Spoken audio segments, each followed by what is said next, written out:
If you're watching this video, you're most likely an online coach or probably a female coach. Maybe you're a mom, you're a grandmother, but ultimately you want to grow your business by getting better at sales and doing it in a way that's conversational, not broy, not pushy, but in a way that's grounded, that's rooted. So today what we're going to talk about is the idea of the follow-up game. And the reason why I want to use the word game is because when it comes to sales, when it comes to business, yes, it can be very tactical, very heavy, very like brainy, but also we get the chance, right, as coaches, because I'm a coach similar to you, we get the chance to change our perspective in terms of why outbound or follow up really matters, right? In this space of coaching and training, a lot of times the focus is on one call closing, handling objections. All those things are important, and I also talk about that.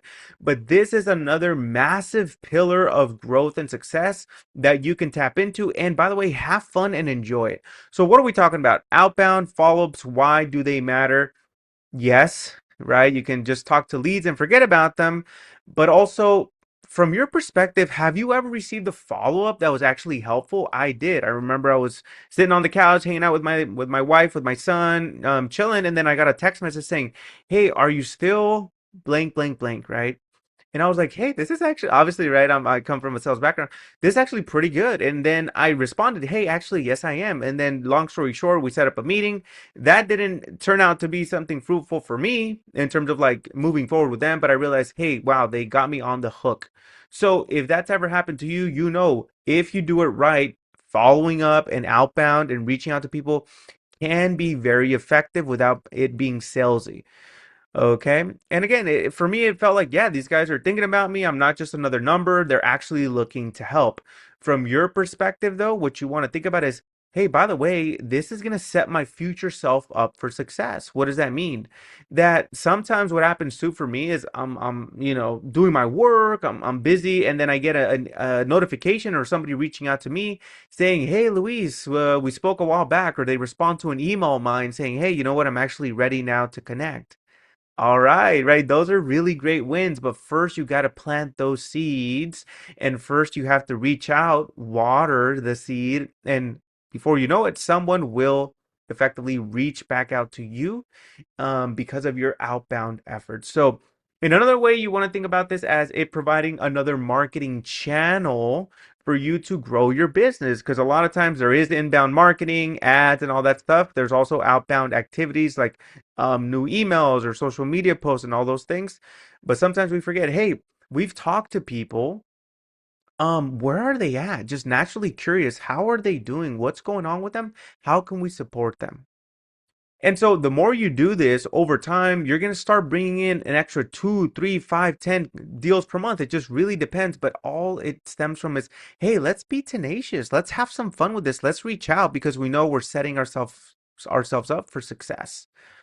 Okay. And then by the way, I'm pretty sure like anybody else, you want to be even more organized. You want to be even more successful. You want to be an even more resilient coach, don't you?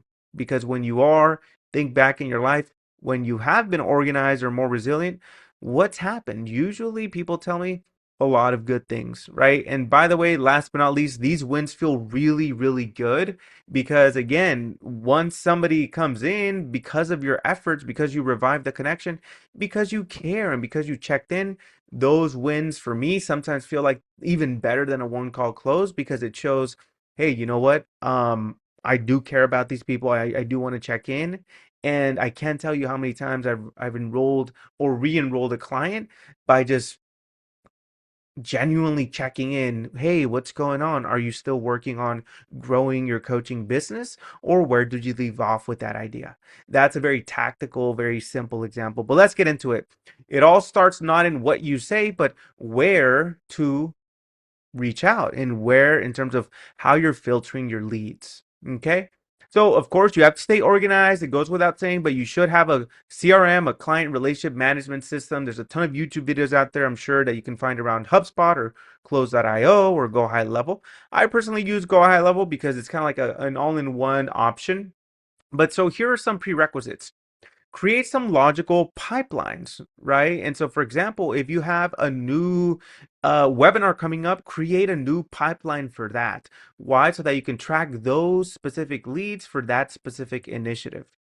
Now, there's other approaches where you can create different tags and different things like that. But when you have these pipelines, it's just easier to be able to create new contacts within these or new opportunities within these different pipelines to track in that fashion. Okay.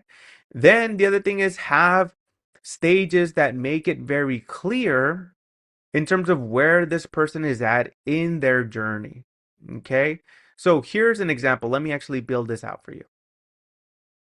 Okay, so now I built out these stages for you, okay? And there's more, there's less that you can do here, but this is in general what I like to see, okay, when I'm inside somebody's CRM and their pipelines. Figure out, okay, where are we at? What are some of the new leads that are coming in? So see, whenever you have a new initiative, that's where those new leads could go. That's where you can figure out, hey, did they set an appointment? Did they show up to the appointment? Maybe you have a 2-call close process, so you have a demo scheduled. You can also have demo no show if you really wanted to as well to keep it extra organized. But then you have hot leads, leads that are should be closing within 15 days or less, warm leads, and then long-term follow-ups. So see, when you already have this pre-built, it's so easy to come in here every week and check in. Hey, where did we leave off with so and so? Right? Because you're setting yourself up for success in terms of your structure. There's deals one. This is more so on customer client success management and some of those things. But also you want to be clear on, hey, which clients do I have that are actually like a bad fit? Okay. Now you can also have tags as well in terms of deals one or objections. Which, by the way, I do want to emphasize this. What are some of the objections? Right? Like, for example, finances, time or timing. We'll call it spouse or partner.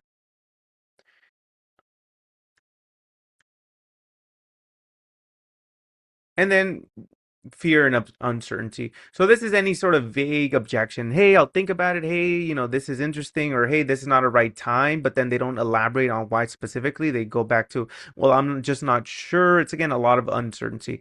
So this is going to be massive for you and eventually for your sales team to be able to say, hey, we have some people here in the long-term follow-up, but do we just start randomly? Or hey, what if we can start with these folks because they said that in the next 2 months they would be ready, and it's 2 months, right? And then we start to get into these other elements as well in terms of note taking. Figure out at a very high level what's their vision, what do they want, why do they want it, okay, the challenges that are preventing them from getting that, and then their concerns, right? Like their objections. At a very minimum, when you do finish a call, I would highly recommend you either use Fireflies or Fathom AI or one of these note takers to have them do this for you, and then you just literally copy and paste it and put it into your CRM notes. All of these things are gonna set you up for success. So again, I haven't even gone into the tactical of what do you say, how do you say it, what do you do, what's the process. First, these are the prerequisites. If you have these in place, you're gonna win, right? You're going to set yourself up for success. And there's a lot more to it. These are just some quick examples. Okay. So now what do we want to do? How do we filter priorities?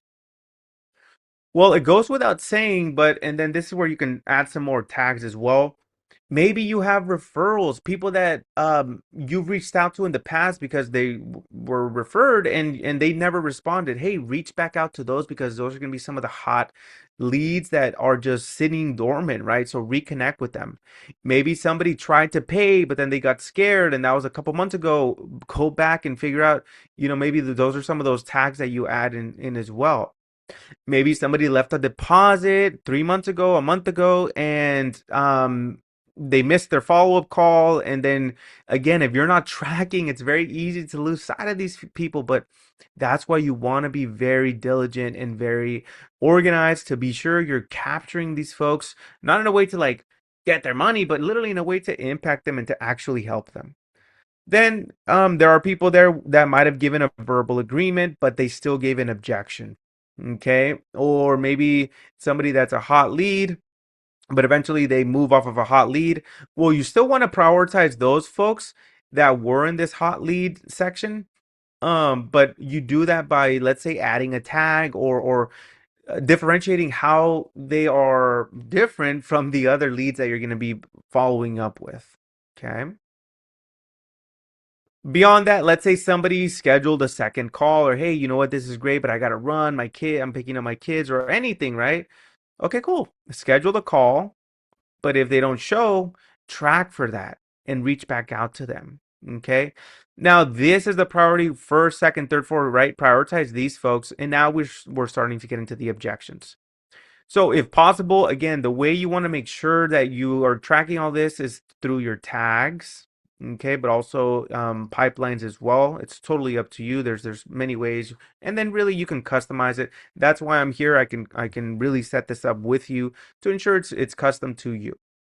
Okay, so now what are some of the objections to prioritize when you're following up?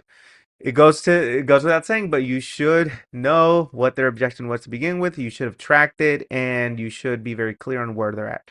This is the best one to target. Why? Because sometimes it is timing. Sometimes it is, hey, I'm waiting for my refund. I'm waiting for this. I'm waiting for that. Or sometimes it really is that. Now you got to be careful because that can be a smoke screen. And if you just write it off and just kind of give up easily, you're shooting yourself in the foot. You're shooting them in the foot because you're not really helping them. There's a lot more to that, but in essence, in terms of the objections, the timing one is the one that you want to track for and then reach back out in terms of priorities. The partner's the second one, because sometimes the pain gets so big that the partner finally gets on board, right? But also that can also just sometimes be a smoke screen, so just keep in mind. Then let's say somebody was looking at a competitor, they never ended up moving forward. So if you follow up with them and you mention, hey, how did it go? Or hey, are you still looking into X, Y, and Z? Hey, are you still looking to improve your marriage through some marriage coaching, right? That's still something you're looking at. That's what you can use, but first we got to track all that. And then last but not least, you have these two here: uncertainty-based objections. When there was no clear objection, or it was fear-based, or it was uncertainty, they just didn't really have an answer and they rushed off the call, or they just didn't move forward, or whatever. I know there's a lot of folks who say, hey, try to get a deposit, and if they don't do that, like burn that lead, tell them like, hey, you're gonna regret, like some crazy, just in their face type of pushy stuff, but they're not thinking long term. See, that's why I love working with people like you. Again, you're most likely a mom, a grandma. You're someone who is not just a coach. You're someone with depth. You're not just some young kid running around and you don't really care about the long-term consequences of things. Like, you're really thinking about things in a long-term perspective. So therefore, follow-up is extremely important. Unless someone like literally cusses you out on a sales call, there's no reason to burn that lead, right? If their mindset isn't there yet, okay, cool. Have you ever been in a situation where your mindset wasn't there yet? Have you ever been in a situation where you had a breakthrough of one of your blind spots? How would you feel if somebody judged you for that? If somebody told you, hey, you know what? You're never going to figure this out. And anytime you feel frustrated, you're going to remember this conversation. You're going to probably be like, hey, screw you, man. Like, what? Like, you don't even know me, right? So, I love working with people like you and coaches like you because you understand, hey, let's think about this in a long-term perspective. If somebody has uncertainty or fear, we're going to hold them accountable. We're going to guide them through the process. But ultimately, we're not going to just burn the lead. Same thing with some of these low quality ones. Maybe it was truly the finances. Like, for example, nothing against this person, but I just had a conversation with this gentleman. He's a janitor, right? But also he has these ideas and he wants to grow his business. And so he's not quite there yet because just financially he's not actually there yet in terms of the amount of physical funds he has to invest in himself. Now, some people may say, well, can he go get a loan? Can he go get a It's like, listen, man, like again, that's why we have to know who our target audience is, right? Because you can sometimes read between the lines, and again, you can push really hard to close a deal, but also you have to think about the consequences. Like, if like this guy's a janitor, he's struggling, he has a family, could he go out there and get a loan for X, Y, and Z amount to get some sales training? He can, But honestly, what's more important for someone like him is to get his whole business model situated first. Like it would be out of alignment for me to try to close him, right? Because of all these different factors. Okay. But you can still follow up with them, check in, a quick note, a quick call, a quick, you know, just yeah, just see where they're at. Okay. Now we're almost done here. So what I want to do now is get into the tactical pieces. So another one too, last but not least, is people that don't show to a call. So it means you've never had a conversation with them. These are going to be even lower quality than these guys because usually my assumption or my hallucination is, hey, this person booked a call. They never showed up. They haven't responded. Therefore, they're probably not gonna be a fit, and again they're gonna be a low quality, so it goes kind of in line with this. It's kind of the bottom of the barrel, if you will. So I would leave these to the end. People that don't show, another thing too is you got to remember they found you one way or another. It might have been through content, it might have been through ads. So if they're actually interested, they're gonna keep seeing those ads, probably even more, and so the content will take care of these folks in general, but you could still reach out to them. So, there's a lot more there, but these are just the main ones for you to consider, right? The main ones in terms of filtering. So, what have we talked about? Why it matters to follow up. How do you actually filter your leads to set yourself up for success? And then how do you determine, hey, which leads am I following up with today? Or in terms of priorities, what do I focus on? So, now let's get into the tactical. And by the way, the last thing here I'll say, and I should have added it here, is tasks. If it's a worthwhile call, set a task in your CRM. And then I talk about that down here. There actually. Okay. So now, what's the tactics? First, let's get into just some ideas, some mindsets for you to operate out of. And the first one is speak with a professional air to you, right? So you want to be friendly. Again, you're most likely a mom, you're most likely a female coach, right? And so you're already pretty good at connecting. The thing you want to stay away from is when you're calling someone and you're overly friendly, it might feel like, oh yeah, this is my friend. You want to be friendly, you want to connect, but also there has to be still the sense of professionalism in terms of like, hey, yes, I'm your friend and I'm here to help you grow. I'm here to help you learn. More importantly, because that's what's more important for you, right? And for me, is for you to break through. And I'll still be your friend if you do or don't, but that's what I want most, and most importantly. So we got to lead with that energy, right? We got to lead with that energy of I'm a leader, I'm a business owner, but also I care and I can be friendly. And so you can be like a professional friend, right? A friend who's a corporate executive, or just the traditional sense of the word professional, right? This can be very important when you're following up, when you're responding back to somebody. And I'm sure you already know this stuff. It's just something to be reminded of. The next thing, tactically speaking, call. Call, call, call. I know it can be uncomfortable. I know it can feel like, well, am I becoming some like slimy marketer now? No, you're not, because that's why I go back to this. You're there to serve. You're there to serve, right? Okay. So texting and emails are great, but when you get somebody live on a call, that's where the true depth and connection is established. For example, I just had a call today, followed up with a gentleman, and he's a really good guy, but also he was dealing with some life situations around, for example, his divorce.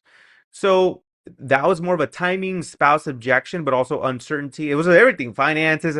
But I set a task to follow up with him now, right, in February. And lo and behold, I got him on the phone. Hey, what's going on, right? And I'll show you here in a little bit. And he then says, you know what? Yeah, this is a priority. You know what? It would be responsible. The responsible thing to do would be to invest in myself and my growth. Okay, great. You can create that level of depth and breakthrough when you get them live on a call. And they'll also be able to feel your energy and be reminded of like, yeah, actually, this person really wants to help me. Another little tactical piece, definitely calls. Sometimes it goes straight into voicemail nowadays with AI and all these different things. But so the first time, if it rings and goes straight to voicemail, call them immediately back again. That'll usually do it to get through to them. That's actually what happened today with this guy that I was speaking to. Okay.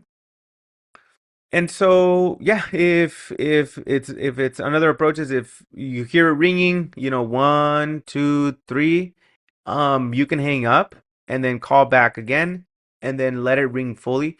Usually, this is a bit of a pattern interrupt as well when you only let it ring like a bit, right? And then you wait 30 seconds, and sometimes they'll call you back. Hey, somebody called me from this number, right? Or when you do that and it doesn't, they don't pick up, you go again, and then it's just kind of a little trick, nothing too big. Okay, double dialing. So once you dial, let's say they don't pick up, then that's when you want to send them a text. If you have templates, you could send those, but also if possible, customize it. Okay, customize it so that way you have specific things to pull up. Hey, Jenny, I remember a conversation from November, and it sounded like you were really open to getting support around your health and fitness goals, right? Is that still something that's relevant for you?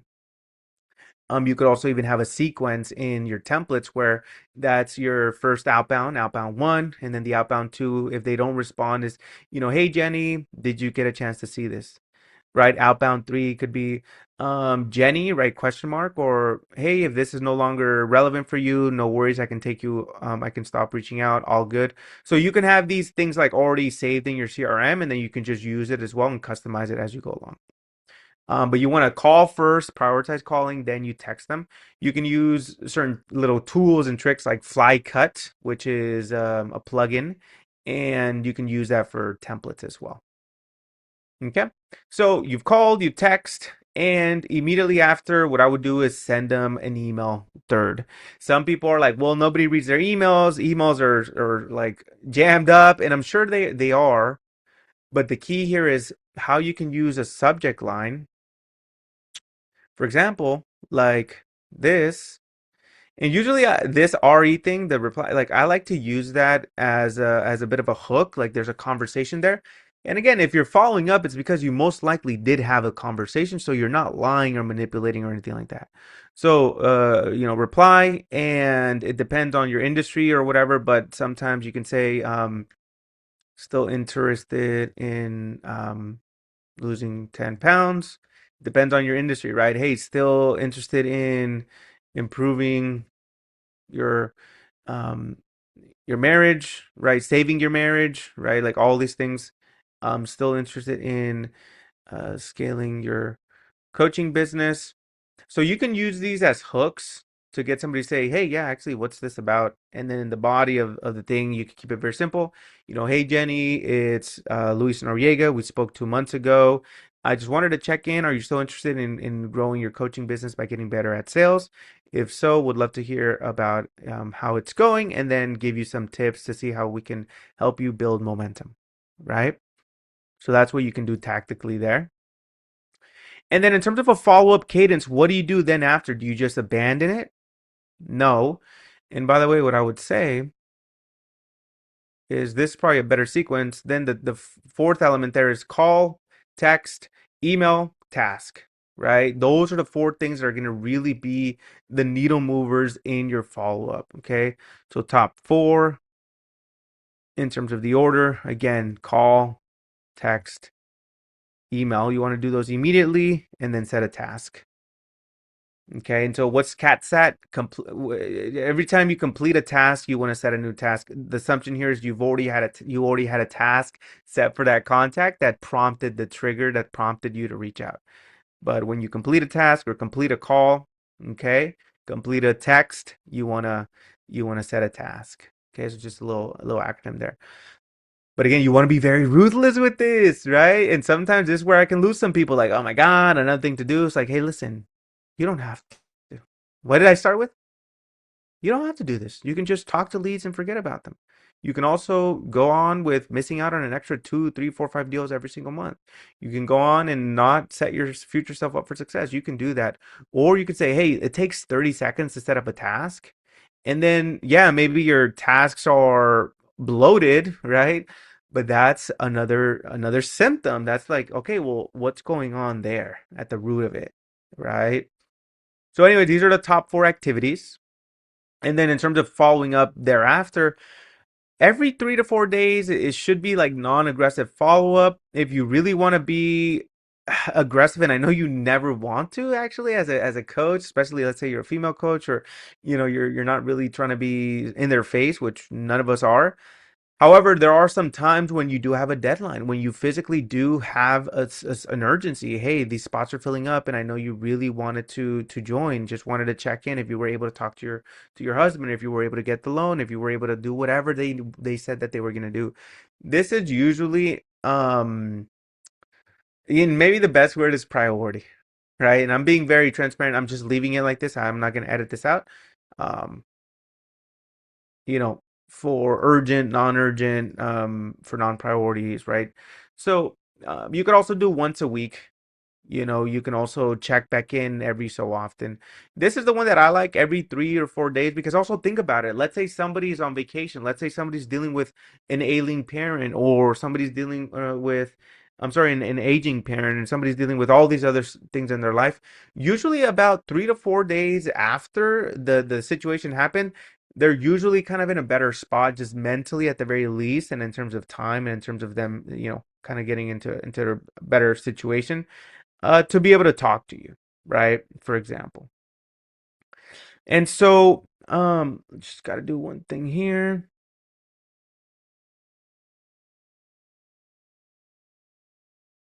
For example, okay? So now when they text back, another thing to consider is you want to call them right away. And again, I'm already hearing some of you say, "Oh, but that's pushy. Oh, I could just text them back." But the whole premise is you're there to help. You're there to serve. You're there to give good energy because that's who you are. You're not a pushy salesperson. You're not like an aggressive salesperson. No, you're not. You're a coach. You're a mentor. You're a teacher. You're an instructor. So, hey, all we are seeking here is clarity. That's all we're doing. We're just seeking clarity. So give them a call. So if they text back, call them. Let's say it's 30 minutes after they text back for one reason or another. I would say call them, because if you can get them on the phone, say, yeah, I just wanted to have a quick 5 minute combo, 10 minute combo, versus writing these long paragraphs. Is that okay with you? Most people are gonna say, sure, yeah. Like, what do you have in mind? If they don't pick up, then just naturally just text them, right? And the whole point is to the whole point is set a new meeting. Is get them on the phone, right? Get them in a new meeting, get them in a Zoom, just to create that space for clarity, the space for them to get a breakthrough, for them to get an updated breakthrough on their situation. Here are some other little bonuses in terms of like physiology, if possible, when you are doing outbound, stand up straight. I have a stand up desk. You can alternate from time to time. These are not things you have to do all the time.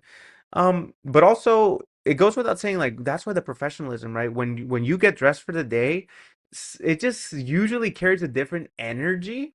And then if you're able to like smile and dial, I know it sounds cheesy, but it works, because even in your tonality, you'll sound different versus like, "Hey, Jenny, it's Luis. Yeah, I just wanted to check in. How are you?" Versus like, "Hey, Jenny, how are you? It's Luis Noriega. We spoke 2 months ago." Like, just the vibe and the energy is way different when you do and take care of your physiology.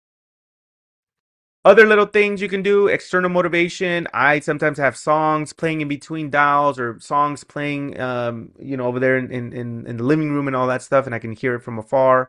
Maybe some inspirational videos. Because I'll be honest with you, right? Like, outbound and follow up can be tedious. I'm not hiding that, right? Like, it can feel a bit overwhelming. It can feel like a chore, but that's why I got to go back to, why are we even doing this? Because we know we can serve. We know we can help. And all we need is to have a minute of their time to see what's really going on with them, to see how we can support them further. Okay? Now, I was gonna go through all these tactical things of like all these things to say using some of the folks that I've worked with these people. So these are actual things I've been able to send. But if you want that, just go ahead and join my group, and I'll send it your way. Go over to www.school.com/aligned. You'll also find the link down below. But I'll end with this stuff, is again the internal motivation as well. Remember why you're doing outbound to begin with, but also do your morning priming rituals, your breath works, incantations. All of this stuff can really help you I don't want to say get pumped up to do calls and reach out to people, but just to get you into the right state, the right energetic, the physical, mental state of mind to just execute and follow through, right? That's all we're doing here. And then in terms of some other little bonus tips, I'll put this up there, but in terms of the prioritization of your tasks, when you do set a task, you can just say, call this person, or you can put something in there that says hot, or warm lead, right? Or just be more specific with your tasks. So I'm going to go ahead and put this up here. Okay. So whenever you do use tasks, use words, or in certain CRMs, you can prioritize. I believe in HubSpot, you can set the priorities as high priority, medium, low. And this is all to help you filter out which are the leads I should focus on today. Use keywords like hot, for example. The task set and you go hot, ready to um, ready to invest, right? Or hot, waiting on funds, whatever the case may be. And again, you got to be careful though with some of these. They might be smoke screens, but that's beyond today's message, in which today's really all about outbound and follow up. So as soon as you get off a call, remember, set up a task to make sure you're staying organized. Um, okay, that's cat's at complete a task, and then you want to set a task. Okay.